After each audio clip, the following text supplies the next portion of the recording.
In the dimly lit conservation laboratory of the Westbrook Museum of Fine Arts, Dr. Eleanor Blackwood leaned closer to the canvas, her eyes narrowed behind the magnifying glass.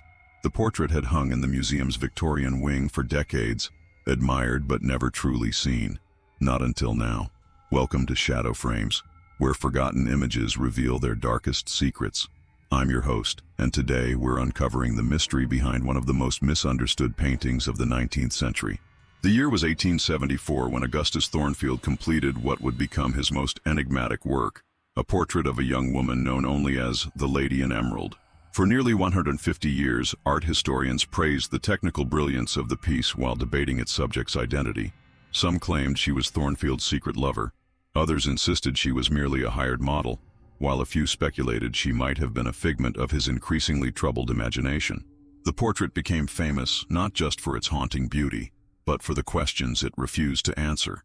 The Lady in Emerald depicts a young woman seated in a Victorian parlor, dressed in a deep green gown that seems to shimmer even in the static brushstrokes of oil paint. The dress itself is remarkable. The fabric appears to capture light in a way that defies explanation, creating an almost luminous quality that has puzzled conservators for generations. Her posture is rigid, formal, as was common in portraits of the era. Her hands rest delicately on her lap, one slightly covering the other in what appears to be a casual pose, though art historians have debated whether this positioning was deliberate, perhaps concealing something.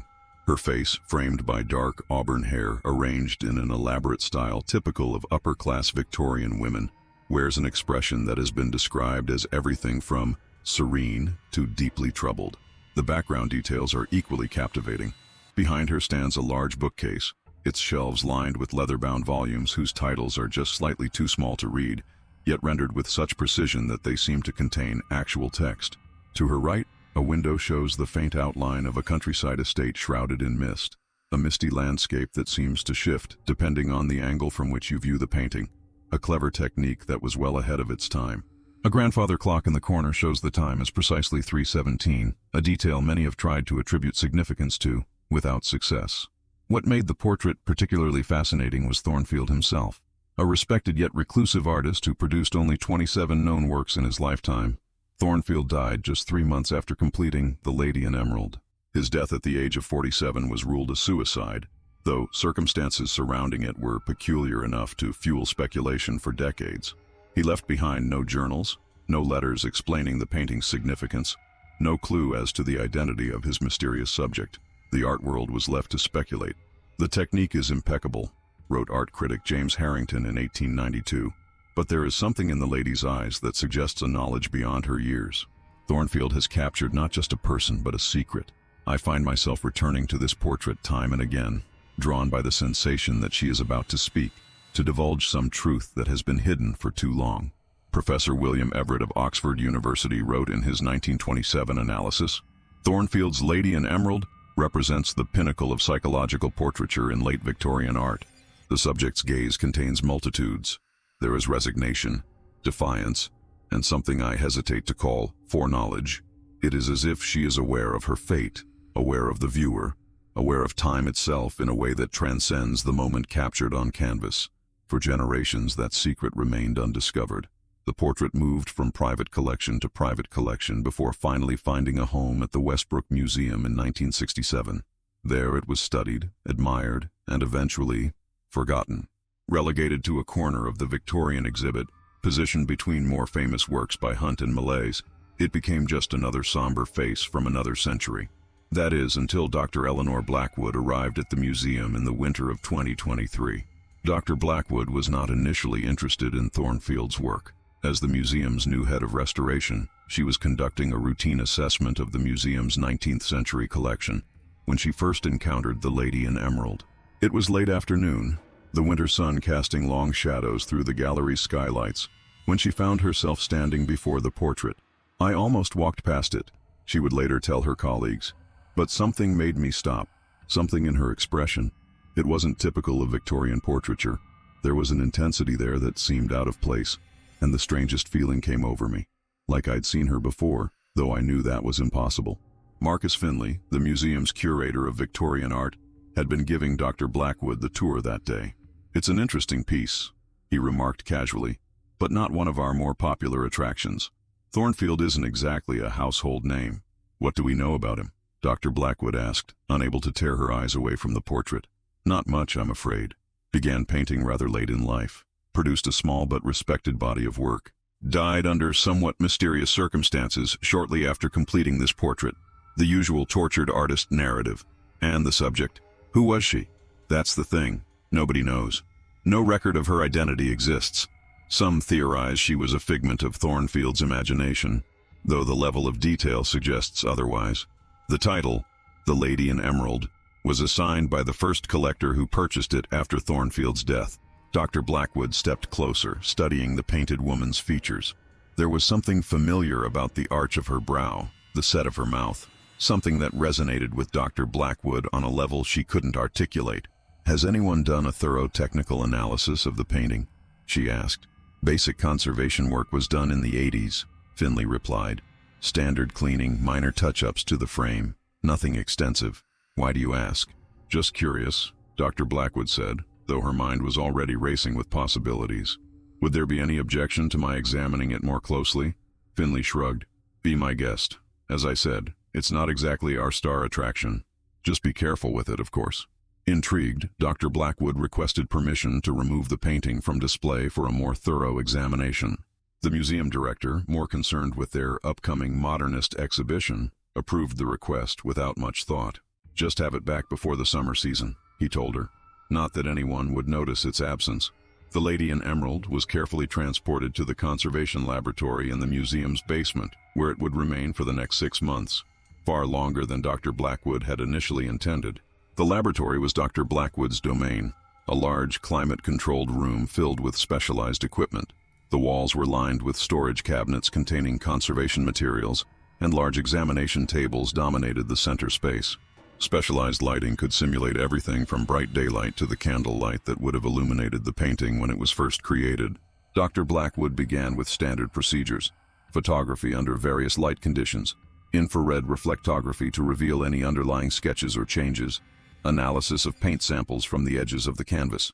The results were unremarkable.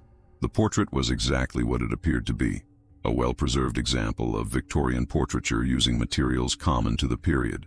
The canvas was of high quality, the stretcher made of oak, the frame gilded in the ornate style popular in the 1870s. But Dr. Blackwood couldn't shake the feeling that she was missing something. Victorian artists were known for their attention to detail. She noted in her research journal on a cold February evening, the snow falling steadily outside the laboratory's small windows. They often included symbolic elements that modern viewers might overlook. I feel there's something here, hidden in plain sight. The way the subject's hands are positioned seems deliberately arranged to draw attention, yet previous examinations have focused primarily on her face and the background elements. She spent weeks studying every inch of the canvas with a magnifying glass, documenting each brushstroke, each subtle shift in color. The painting revealed its craftsmanship, but nothing unusual. No hidden signatures, no concealed images in the background, no unexpected pentimenti beneath the surface. She researched Augustus Thornfield's life and other works, searching for patterns or recurring symbols. Born in 1827 to a moderately wealthy family in Yorkshire, he had trained as a physician before abandoning medicine in favor of art in his late 30s. His other paintings, mostly portraits and a few landscapes, showed technical skill but lacked the emotional intensity of The Lady in Emerald. None featured the same subject. Dr. Blackwood consulted with colleagues at other institutions who had expertise in Victorian art and culture. She spent hours in the museum's research library, poring over texts on symbolism in 19th-century portraiture.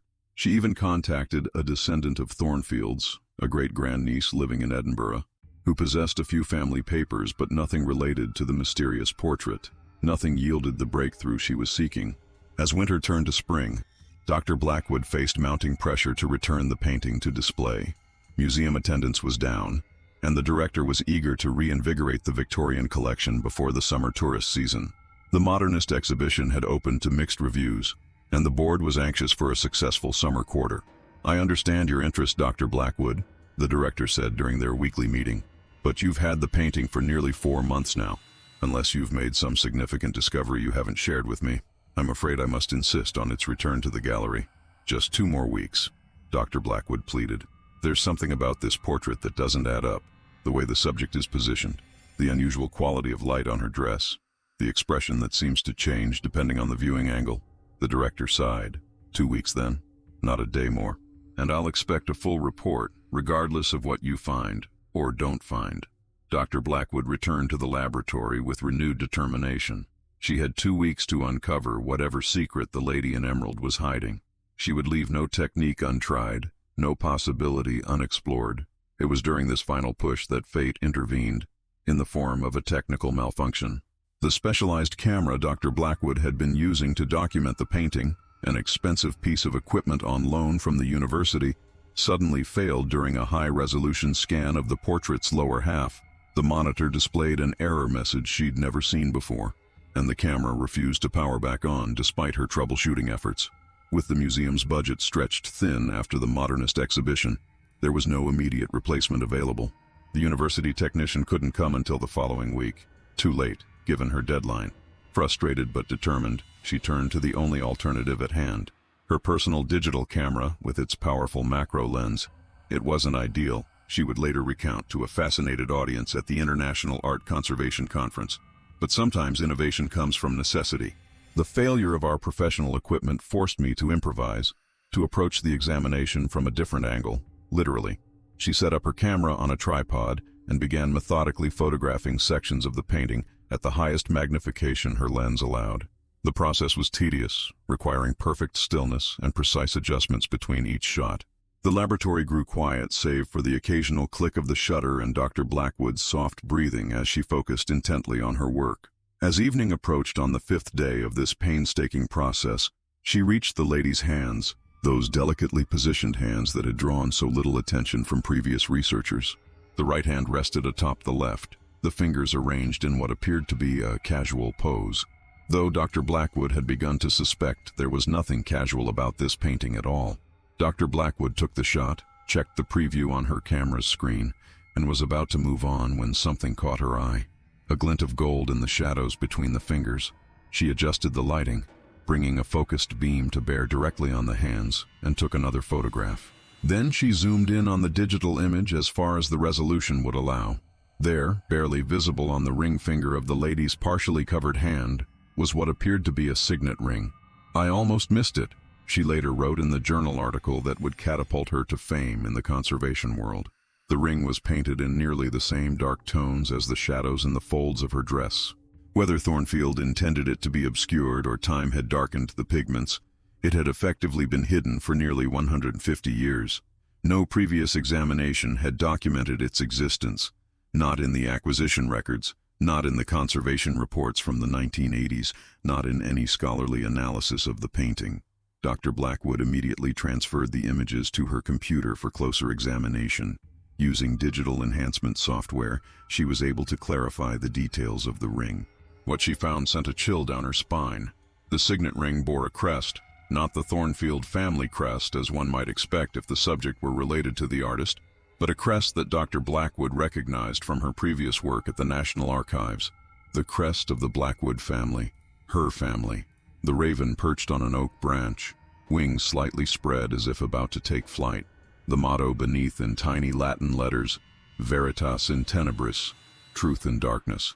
It was unmistakable. It was impossible, she would later insist during an interview with Art and Antiquities Monthly. There was no connection between my ancestors and Augustus Thornfield. The Blackwoods were merchants in Manchester, not patrons of the arts in London. We had no documented interaction with artistic circles of the period. I checked our family records extensively before I ever began working with this painting. Yet there it was.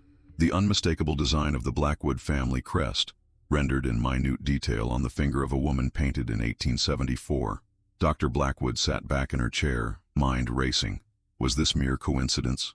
Had Thornfield randomly chosen a design that happened to match her family crest? Unlikely. The specific combination of raven, oak, and the exact Latin phrase was unique to the Blackwoods. Had she somehow projected her own family's emblem onto an ambiguous design in the painting? She checked the raw photograph again. No, the crest was clearly there, which left only one possibility. The lady in emerald was a Blackwood. She was family. Disturbed and intrigued, Dr. Blackwood expanded her research beyond the painting itself. She contacted distant relatives, dug through family records, and spent her evenings searching through genealogical databases.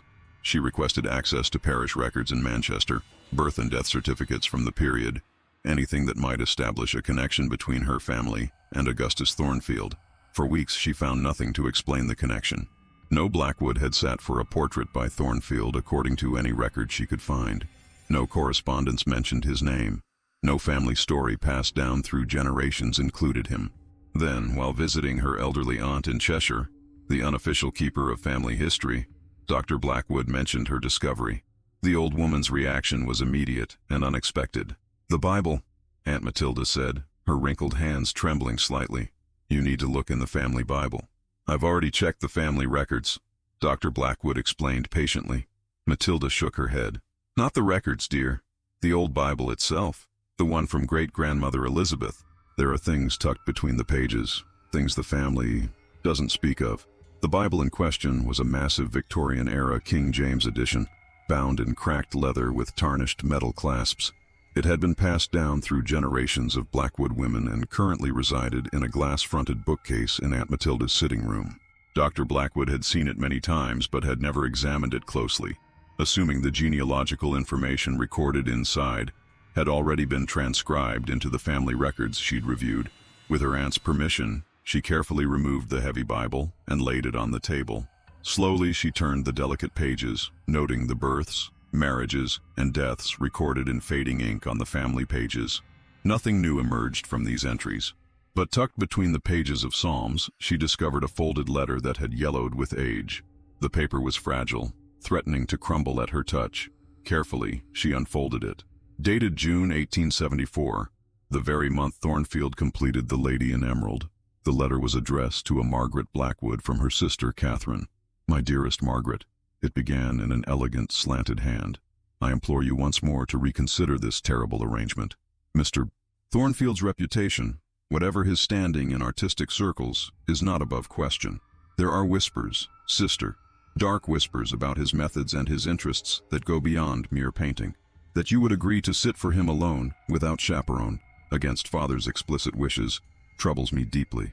I fear you are blinded by the lure of London society and the flattery this man has heaped upon you."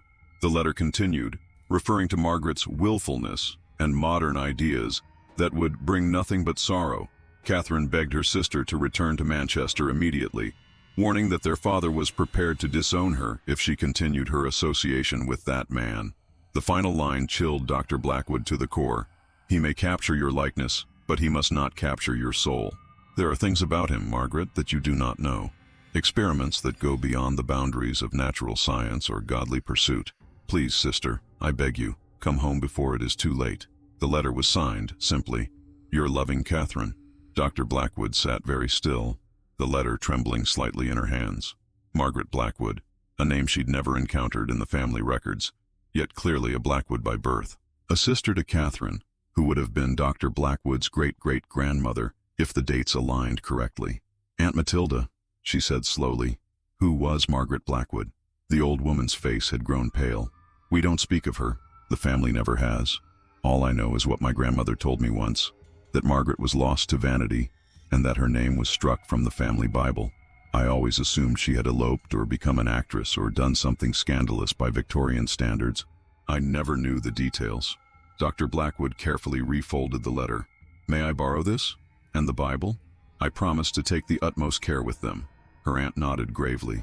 "Find out what happened to her, Eleanor.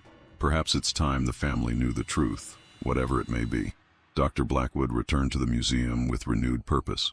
If the Lady in Emerald was indeed Margaret Blackwood, her great-great-grandaunt, what was the terrible arrangement referenced in the letter?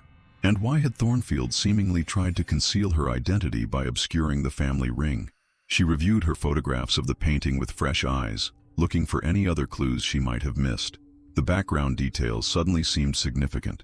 The books on the shelves, the misty landscape outside the window, the time on the grandfather clock.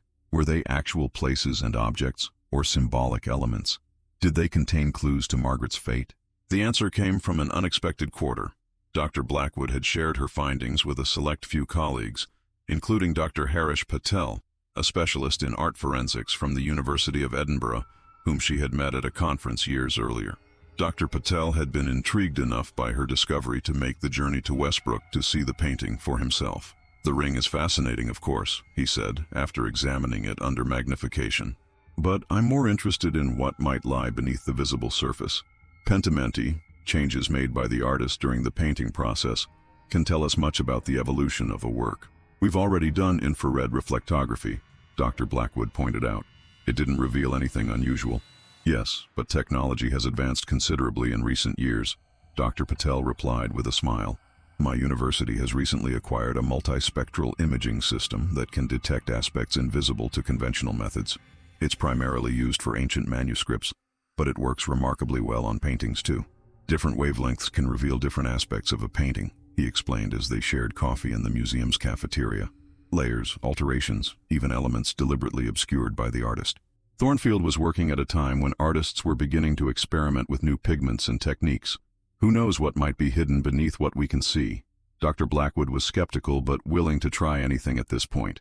With permission from the museum director, who was now intrigued by the Blackwood connection and saw potential publicity value in the discovery, she arranged for the Lady in Emerald to be transported to Edinburgh under secure conditions. In Dr. Patel's laboratory, the painting was carefully positioned beneath an array of specialized cameras and lighting equipment. Technicians adjusted settings, calibrated instruments, and began the scanning process that would take nearly 24 hours to complete.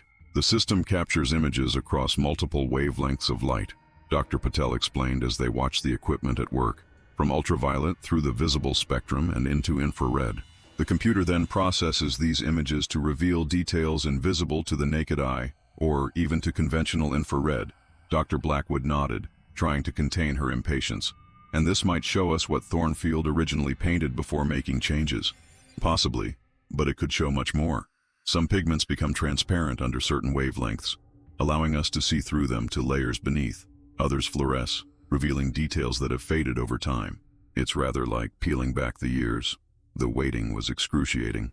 Dr. Blackwood spent a restless night at her hotel, her dreams filled with images of Margaret Blackwood trying to speak to her through the canvas.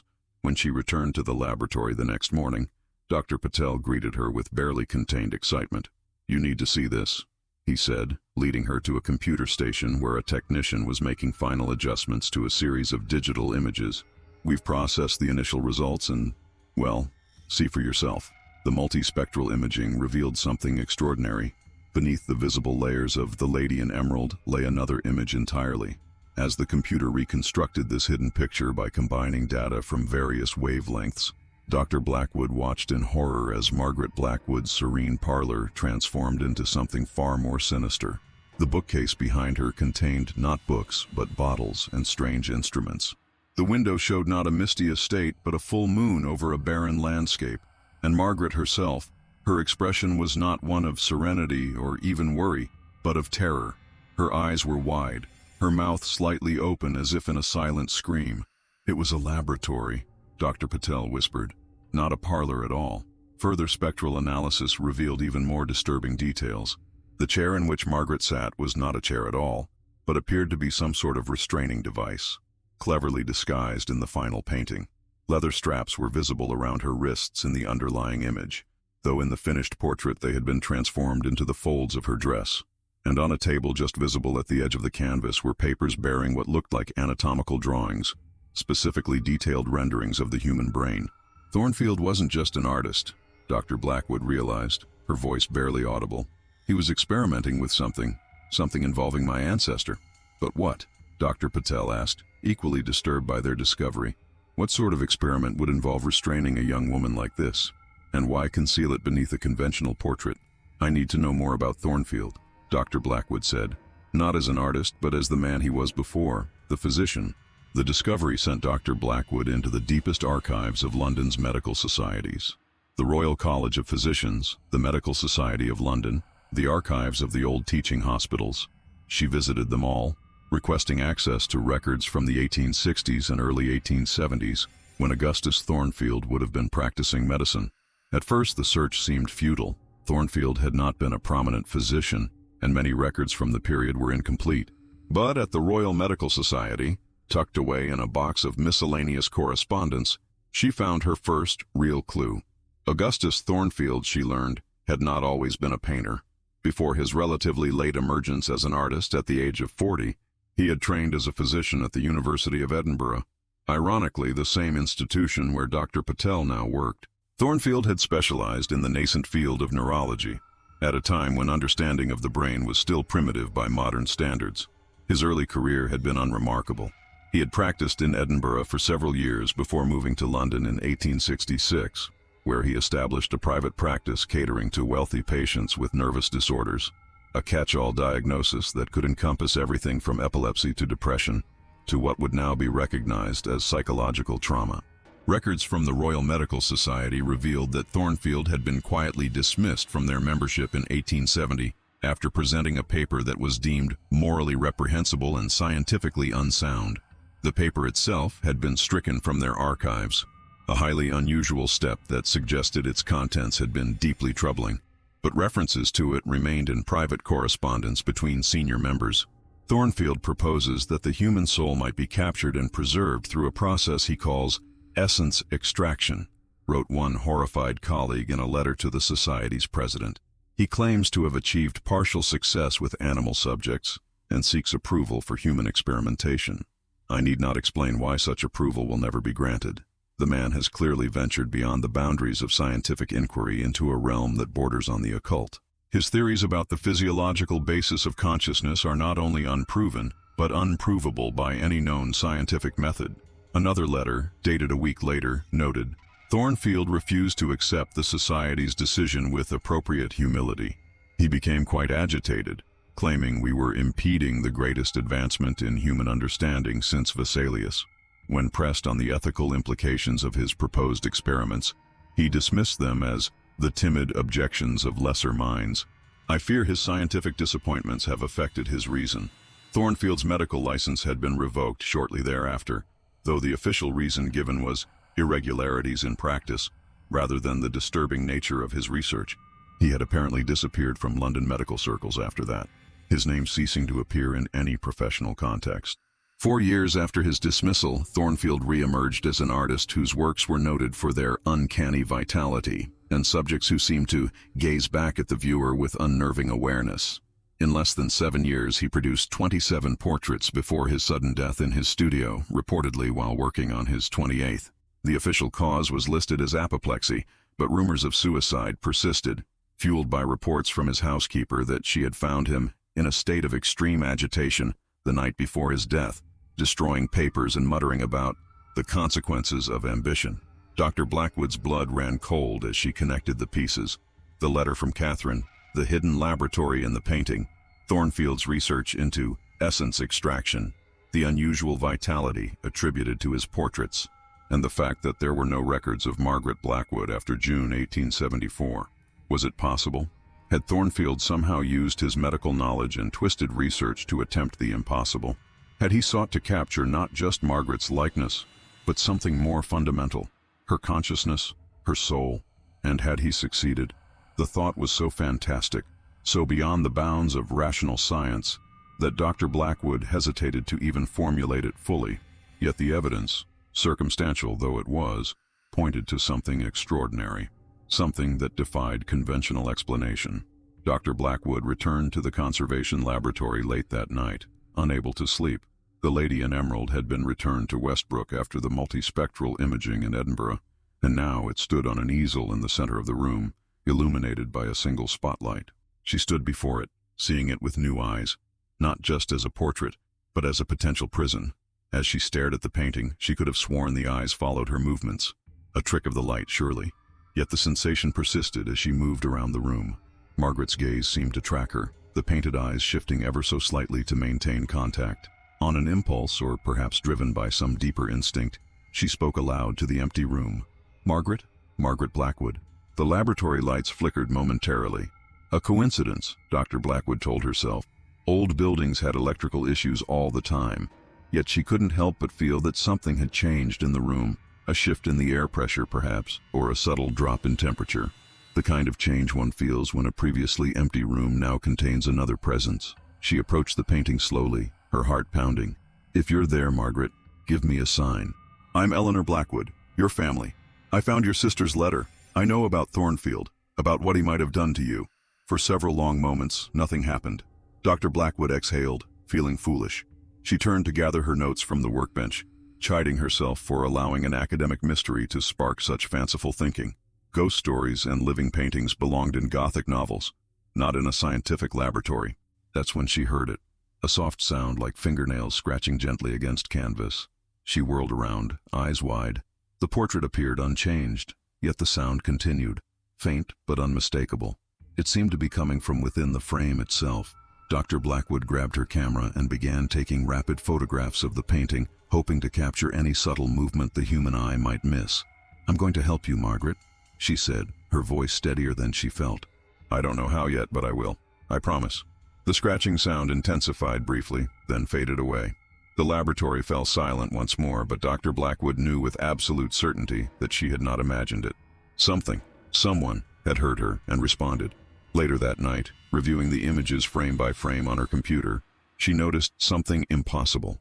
In the sequence of 20 photographs taken over just a few seconds, the position of Margaret's fingers had changed ever so slightly, as if trying to remove the ring from her finger. "I'm not imagining this," Dr. Blackwood whispered to herself, staring at the undeniable evidence on her screen. "She's trying to communicate. She's been trying to communicate for 150 years. Over the next several nights, Dr. Blackwood returned to the laboratory, each time bringing new equipment to document any changes in the portrait. She set up motion sensors, temperature gauges, and a continuous video feed. She positioned microphones near the canvas to capture any sounds too faint for human ears. She even brought an electromagnetic field detector borrowed from a colleague who investigated historical buildings. Most nights, nothing happened. The equipment recorded normal fluctuations in temperature and electromagnetic readings, consistent with an old building's systems. The video showed nothing unusual. Dr. Blackwood began to doubt herself, to wonder if the stress of her research and the discovery of her family connection to the portrait had affected her judgment. But occasionally, always between 2 and 3 a.m., always when she was alone in the laboratory, the equipment would register anomalies. Slight temperature drops localized around the portrait, electromagnetic fluctuations that corresponded with no known electrical system in the building. And once, a clear audio recording of what sounded like a woman's voice whispering, "Help me." When she played the recording for Dr. Patel during his visit the following week, he was skeptical. "It could be interference," he suggested gently, "or auditory pareidolia, our tendency to perceive meaningful patterns in random sounds, like seeing faces in clouds."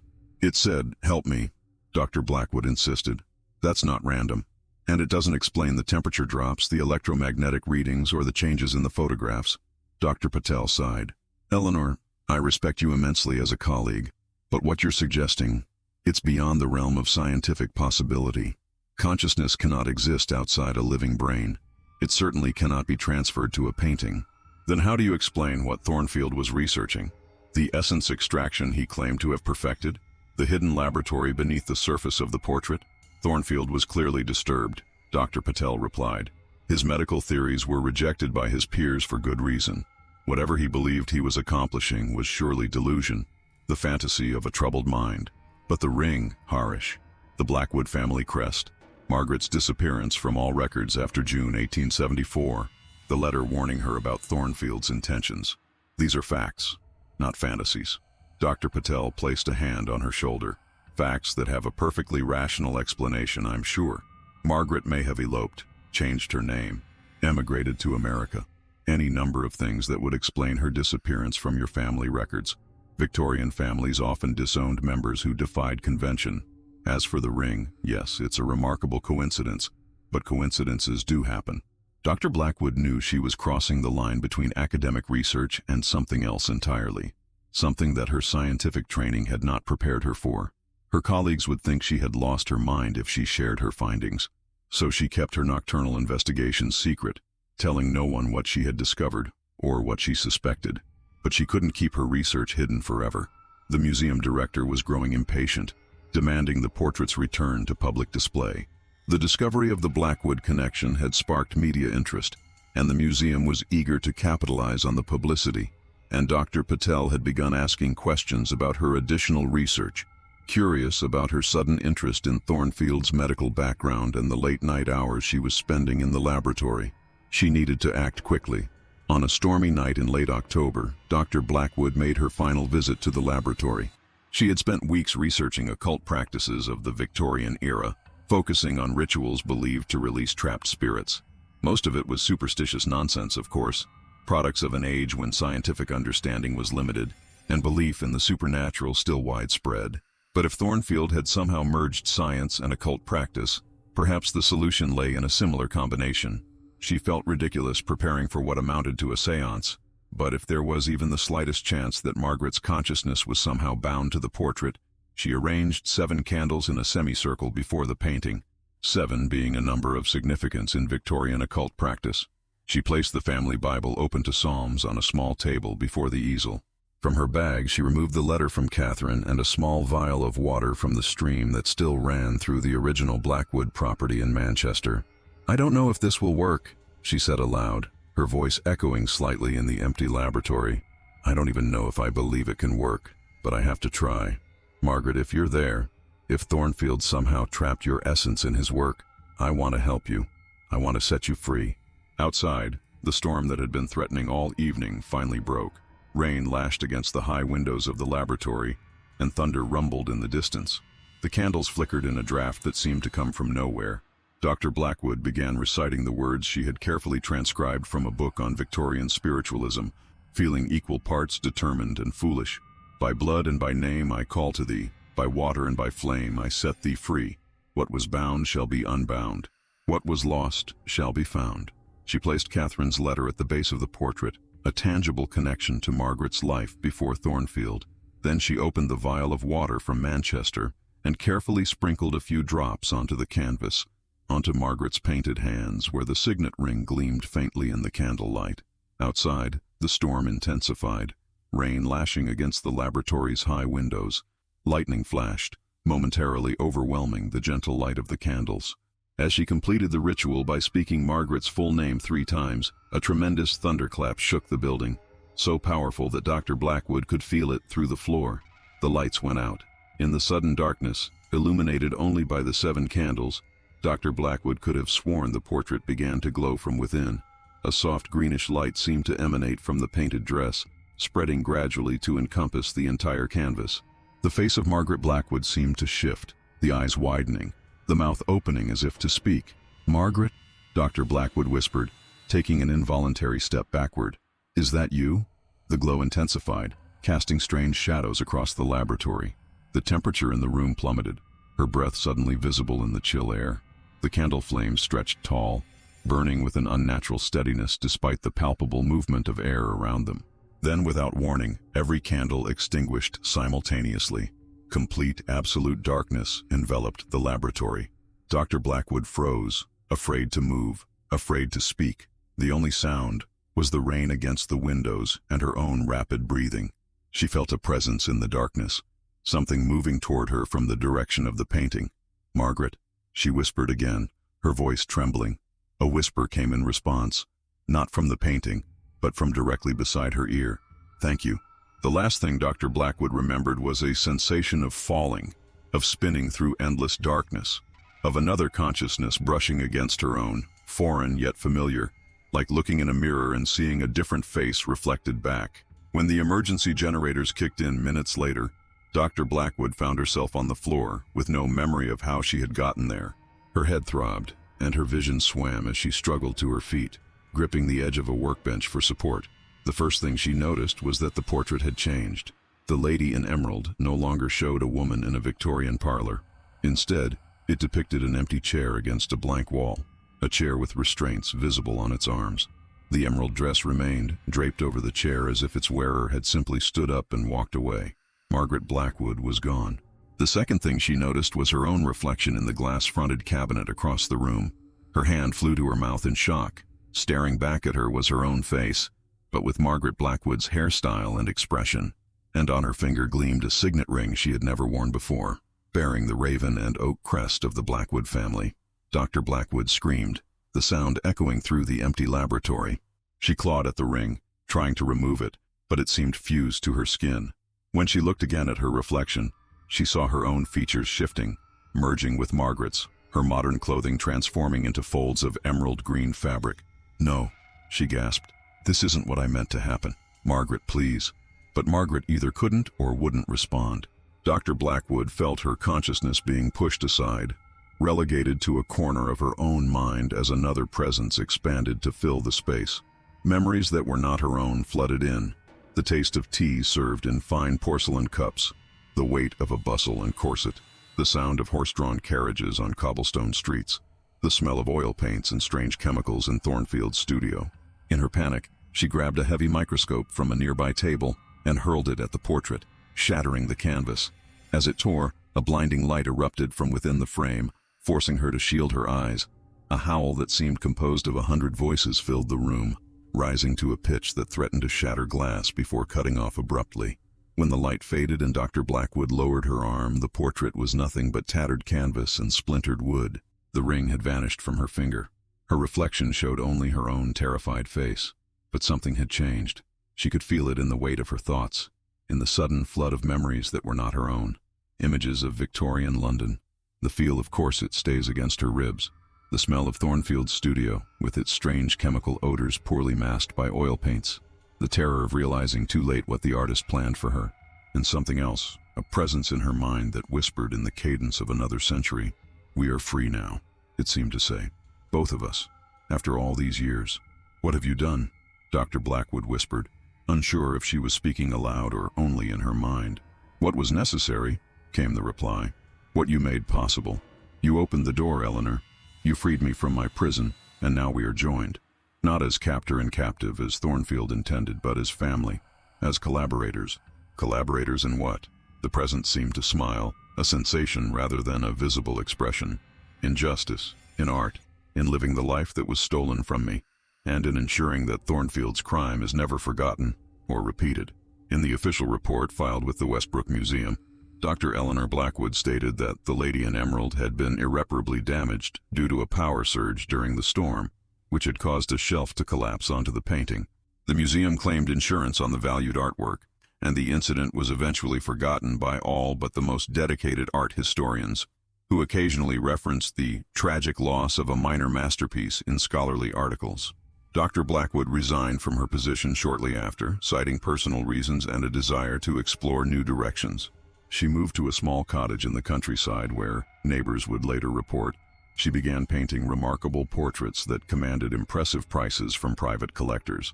Her works were noted for their uncanny vitality, and subjects who seemed to gaze back at the viewer with unnerving awareness. Critics praised her extraordinary evolution from conservator to creator, and marveled at the technical perfection she achieved with seemingly minimal training. To this day, art critics marvel at the emotional depth captured in Eleanor Blackwood's paintings. "It's as if she's painting with the skill of two artists," wrote one reviewer in a feature for the Art World Quarterly. Her technique somehow bridges contemporary sensibilities with the precision of Victorian masters. There's a continuity with tradition that feels both reverential and revolutionary.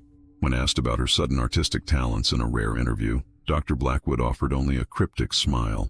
"Let's just say I've been studying the techniques of the old masters very, very closely," she said, twisting a signet ring on her finger, a ring bearing a raven on an oak branch. Some might even say from the inside out. The most sought after of Blackwood's works is a self-portrait in which she wears a high-necked emerald green dress, her hand positioned to display a signet ring bearing a raven on an oak branch. In the background, barely visible in the shadows, stands an easel holding a canvas, and on that canvas, the faint outline of a man's face can be discerned, a face art historians have identified as Augustus Thornfield. The title of this most valuable piece? The Captor Captured. But perhaps most disturbing is what one collector discovered when examining the painting with advanced imaging technology. Hidden beneath the visible layers, detectable only through multispectral analysis, is an entirely different scene. Thornfield strapped to a chair in a laboratory, his expression one of pure terror, as a woman in green stands before him, a brush in one hand and a strange medical instrument in the other. Some things, it seems, are best left unseen. Some secrets are best left undiscovered, and some portraits are best left unstudied. This has been Shadow Frames. Join us next time when we explore the photograph that predicted the deaths of everyone who possessed it, except one.